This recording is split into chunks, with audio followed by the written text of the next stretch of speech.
महाराष्ट्र राज्यामध्ये काही दिवसापासून बिबट्याचं संकट वाढत चाललेलं आहे।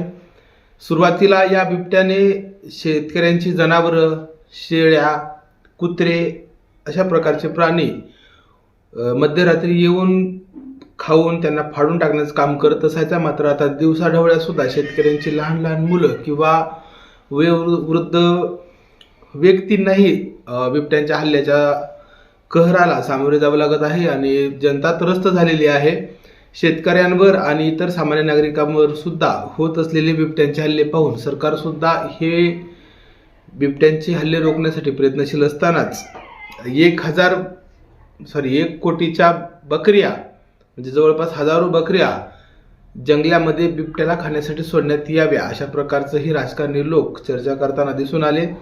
याचबरोबर या बिबट्यांना एवढ्या मोठ्या प्रमाणात शेळी का म्हणून खायला द्यायच्या, बकऱ्या का म्हणून खायला द्यायच्या, थेट बकऱ्यांना बिबट्याचं अन्न करण्यापेक्षा बिबट्यालाच गोळ्या मारून ठार का केलं जात नाही अशा पद्धतीच्याही चर्चा राजकीय लोकांकडूनच आलेल्या आहेत।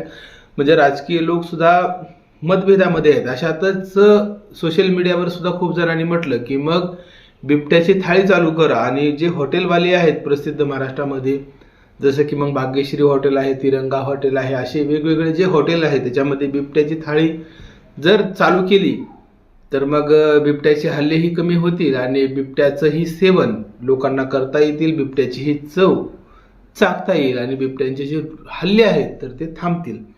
या सगळ्या गोष्टीतून खरंच भाग्यश्री हॉटेलमध्ये बिबट्या थाळी सुरू होणार आहे का असं अनेकांना वाटत आहे। बऱ्याच जणांना वाटलं की खरोखरच बकरी जसं कापलं जाते, बकरा जसा कापला जातो तसंच बिबट्याला सुद्धा कापलं जाणार आहे का। म्हणजे आज सकाळी 2 बिबटे कापले, रात्री 4 आहेत आणि मग जेवायला या, नाद करते काय, या सगळ्या गोष्टीचा ट्रेंड सुरू होईल की काय असं वाटतंय। परंतु या गोष्टीत तथ्यता नाही आहे, कारण हे सगळं कोर्टात प्रकरण जाईल आणि बिबट्यांना अशा खुल्या पद्धतीने खाण्यासाठीचं स्वातंत्र्य भारतामध्ये अजून तरी नाहीये। परंतु सोशल मीडियावर असा विषय निघाला तर या गोष्टीवर सुद्धा व्हिडिओ बनवावा म्हणून ह्या सगळ्या गोष्टीचा अपडेट आपल्यापर्यंत पोहोचवली।